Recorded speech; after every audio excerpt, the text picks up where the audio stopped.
Praise the Lord. கர்த்தருடைய நாமம் மகிமைப்படுவதாக. தேவ ஜனமே, கர்த்தருடைய பிள்ளைகளே, இன்றைக்கு நாம் ரட்சிக்கப்பட்டோம்,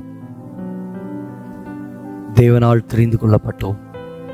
பல வருட விசுவாசிகளாய் நம்முடைய ஓட்டத்தை ஓடிக்கொண்டிருக்கிறோம். ஓடுகிறதான இந்த ஓட்டத்தில் யாரை சார்ந்து கொண்டு உங்களுடைய ஓட்டம் இருக்கிறது? அநேக நேரங்களிலே நான் கர்த்தருக்குள்ள இருக்கிறேன்னு நினைச்சிட்டு தேவனை சாராமல் மனிதனை சார்ந்து ஓடுகிறதான ஒரு ஓட்டத்தை போல இன்றைக்கு நீங்கள் காணப்படுகிறீர்கள். இங்கே நாம் வாசிக்கும் பொழுது 2 நாளாகமத்தின் புஸ்தகத்திலே 16வது அதிகாரம் 7வது வசனத்தில் வாசிக்கிறோம். ஞான திருஷ்டிக்காரனாகிய அனானி யூதாவின் ராஜாவாகிய ஆசாவின் இடத்தில் வந்து அவனை நோக்கி, நீர் உம்முடைய தேவனாகிய கர்த்தரை சார்ந்து கொள்ளாமல் சீரியாவின் ராஜாவை சார்ந்து கொண்டபடியினால் சீரியா ராஜாவின் இராணுவம் உமது கைக்கு தப்பி போயிற்று. ஆம் தேவ ஜனமே, ஆசா தேவனை உத்தமமாய் பின்பற்றினவன், கர்த்தருக்குள்ளாக இருந்து வைராக்கியமாய் ஓடினவன், கர்த்தரை தேடினவன். கர்த்தர் அவனோடு இருந்தார். யுத்தம் இல்லாதிருந்த காலங்கள் அவருடைய வாழ்க்கையில் இருந்தது. 15வது அதிகாரத்தில் வாசிக்கிறோம். ஆசா அரசாண்ட 35ஆம் வருஷம் மட்டும் அங்கே யுத்தமில்லை. 16வது அதிகாரத்தில் 1வது வசனத்தில் வாசிக்கிறோம். அரசாண்ட 36ஆம் வருஷத்திலே இஸ்ரவேலின் ராஜாவாகிய பாஷா வந்து யூதாவுக்கு விரோதமாக அவன் எழும்பும் போது அவன் அங்கே ராமாவை கட்டுகிறதை நாம் பார்க்கிறோம். அப்போ இங்கே கட்ட ஆரம்பிக்கும் பொழுது இவனுக்குள்ளாக ஒரு விதமான பயம் உண்டாகிறது. என்ன செய்வது என்று தெரியாமல் சீரியாவின் ராஜாவுக்கு அங்கே எல்லாவற்றையும் பொன்னையும் பொருளையும் அவன் கொடுத்து அனுப்புகிறான். செய்ய வேண்டிய காரியம் என்ன? தேவனை தேட வேண்டியவன், தேவனை நோக்கி பார்க்க வேண்டியவன், தேவனிடத்துல தன்னுடைய விசாரங்களை சொல்ல வேண்டியவன் இப்போ தெய்வத்தை விட்டுட்டான். பக்கத்து நாட்டில் இருக்கிற ராஜாவுக்கு ஆள் அனுப்புகிறான். தெய்வத்தை விட்டுட்டான், பக்கத்தில் இருக்கிறவனை தேடி போக ஆரம்பிச்சிட்டான். இன்னைக்கு அநேக நேரத்துல கர்த்தருக்குள்ள 35 வருஷம் நம்ம இருந்துட்டோம், 36வது வருஷம். கர்த்தருக்குள்ள 10 வருஷம் இருந்துட்டேன், 11வது வருஷம். கர்த்தருக்குள்ள இத்தனை வருஷம் நல்லாதான் இருக்கிறேன், ஏப்பா இப்போ இந்த வருஷம் நீங்க யாரை தேடுறீங்க? உங்க பிரச்சனைகள்ல யாரை தேடுறீங்க?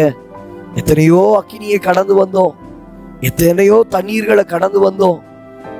இவைகள் எல்லாம் நம்மை சேதப்படுத்தாதபடிக்கு கர்த்தர் காத்து நம்மை நடத்தி கொண்டு வந்திருக்க, இன்னைக்கு இருதயம் யாரை சார்ந்து இருக்கிறது? உங்களுடைய இருதயம் யாரை சார்ந்து இருக்கிறது? மனுஷனை சார்ந்து இருக்குதா? தேவனை சார்ந்து இருக்கிறதா? பிரச்சனைன்னு வந்துட்ட உடனே அது வரைக்கும் கர்த்தாவே நீங்க தான் சொல்லிட்டு இருந்தவன், அவன் இருதயம் திருப்பப்பட்டு சீரியாவின் ராஜாவுக்கு நேராக, எதுக்கு? இஸ்ரவேலின் ராஜா தன்னை அழித்து விடாதபடிக்கு அதற்காக அவன் எதிரிட்டு போவதற்கு அழைப்பித்துக் கொண்டான். வேண்டாங்க, உங்களுக்கு விரோதமாய் வருகிறதான பல பிரச்சனைகளில மனுஷன்கிட்ட போய் ஆலோசனையோ மனுஷன்கிட்ட போயோ கையேந்தி நின்றாதீங்க. தெய்வத்தை மாத்திரம் நோக்கி பாருங்க. இந்த 10 வருஷம் உங்களை விடுவிச்சு கொண்டு வந்தார்ல, இந்த 35 வருஷம் உங்களை நடத்திட்டு வந்தார்ல, ஏன் இந்த 36வது வருஷத்துல கர்த்தர் உங்களை நடத்த மாட்டாரு? ஏன் இந்த 15வது வருடத்துல உங்களை கர்த்தர் நடத்த மாட்டாரு? ஏன் இந்த 26வது வருஷத்துல கர்த்தர் உங்களை நடத்த மாட்டாது? ரட்சிக்கப்பட்ட நாளிலிருந்து இந்த நிமிஷம், இந்த நாள் வரைக்கும் உங்களை நடத்தி வருவதற்கு அவர் உண்மை உள்ளவராய் இருப்பார். ஆனால் மீதம் நாம் கடந்து போகிற ஒவ்வொரு வருஷங்களிலும் கர்த்தர் நம்மை நடத்துவதற்கு அவர் போதுமானவர், அவர் உண்மை உள்ளவர். இன்றைக்கு என் இருதயம் யாரை சார்ந்து கொள்ளுகிறது? யாரை சார்ந்து கொள்ளுகிறது? அதைதான் வசனம் அங்கே கீழே சொல்லுகிறது. நீர் கர்த்தரை சார்ந்து கொண்ட போதோ எனவில் அவர்களை உமது கையில் ஒப்பு கொடுத்திருக்கிறாரே. எப்பா, எத்தியோப்பியர் எழும்பி வந்தாங்க, லூபியர் எழும்பி வந்தாங்க, மகா சேனையாய் வந்தாங்கல்ல. நீ கர்த்தரை சார்ந்து கொண்டு இருந்த போது அவர்கள் கைக்கு கர்த்தர் உங்களை ஒப்பு கொடுத்தாரே, அவர்களை உமது கையில் ஒப்பு கொடுத்தாரே, உங்க கைகள்ல அவங்கள ஒப்புவிச்சாரே. ஏன் இந்த இஸ்ரவேல் ராஜாவாகிய பாஷாவை கர்த்தர் உங்க கைகள்ல ஒப்பு கொடுக்க மாட்டாரு? ஏன்பா, என்னாச்சு? அதற்குள்ள கர்த்தர் செய்த நன்மைகளை, கர்த்தர் செய்த அற்புதத்தை, கர்த்தர் உங்களுக்காக நின்று கொண்டு செய்ததான யுத்தத்தை மறந்துட்டீங்களே தேவஜனமே? யுத்தத்தை மறந்துட்டீங்களே தேவஜனமே? வேண்டாங்க, இருதயமெல்லாம் கர்த்தரை சார்ந்து கொள்ளட்டும். வசனம் சொல்லப்படுகிறது, நீர் மதி இல்லாதவராய் இருந்தீர். இந்த விஷயத்துல நீ மதி இல்லாதவராய் இருந்த. அங்கே வசனம் சொல்லுகிறது, அங்கே ஏற்பட்ட சறுக்கல் தான் அதற்கு மேலாக ஊழியக்காரன் மேல கடிந்து கொண்டான். ஏற்பட்ட சறுக்கல் தான் அங்க இருக்கிறதான அக்காலத்தில் இருந்த ஜனங்களுக்குள் சிலரை அவன் கொடூரமாய் நடப்பித்தான். சுற்றி இருந்தவங்களை கொடூரமாய் நடப்பித்தான். இதோட முடியல, சறுக்கல் வந்தது.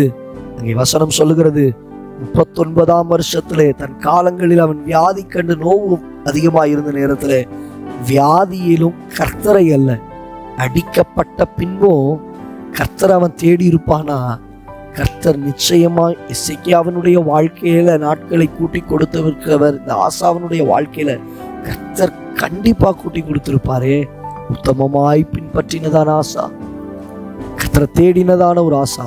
வசனம் சொல்லுகிறது, அவன் தன் வியாதியிலும் கர்த்தரை அல்ல, தன் பிரச்சனைகளிலும் கர்த்தரை அல்ல, பரிகாரிகளையே அவன் தேடினான். காரணம் என்ன தெரியுமா? அவன் கர்த்தரை சாராதிருந்த நேரத்தில், கர்த்தரை சார்ந்து கொள்ளாதிருந்ததான அந்த சூழ்நிலைகள். இன்னைக்கு உங்களுடைய வாழ்க்கையில யாரை சார்ந்து இருக்கிறீங்க? உள்ள யாரை சார்ந்து இருக்கிறது? யார் மேல நம்பிக்கையை வைக்கிறீங்க? தேவஜனமே, வருஷத்துல ஆண்டவரை பார்த்து சொல்லுங்க, ஆண்டவரை பார்த்து கேளுங்க. உங்களை சார்ந்து ஓட, உங்களை சார்ந்து இருக்க, உங்களாக நிலைத்திருக்கக்கூடிய கிருபையில தாங்கப்பா. கர்த்தர் உங்களை கிருபையாய் நடத்துவார், உங்களை விடுதலையாக்கி நடத்துவார். நீ மட்டும் நடத்தினவர் இனிமேலும் நடத்த அவர் வல்லமை உள்ளவராக இருக்கிறார். கண்களை முடிச்சு வைக்கலாமா?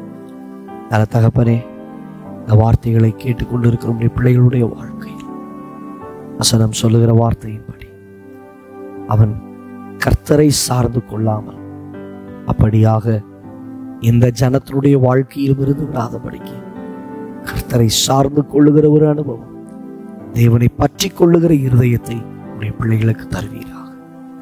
கர்த்தருக்குள்ளே எழுப்பப்பட உதவி செய்யும் இயேசுவின் நாமத்தில் பிதாவே, ஆமென். கர்த்தரை சார்ந்து கொள்ளுகிற அனுபவம் உங்கள் வாழ்க்கையில் பெருகட்டும். கர்த்தரை முந்தி தேடினதை காட்டிலும் அதிகமாய் கர்த்தரை தேடுங்க. முந்தி சார்ந்து கொண்டதை காட்டிலும் இன்னும் அதிகமாக கர்த்தரை சார்ந்து கொள்ளுங்க. தேவனை சார்ந்து கொள்ளும் பொழுது அவர் உங்களை தப்புவிக்க வல்லமை உள்ளவராயிருக்கிறார். God bless you.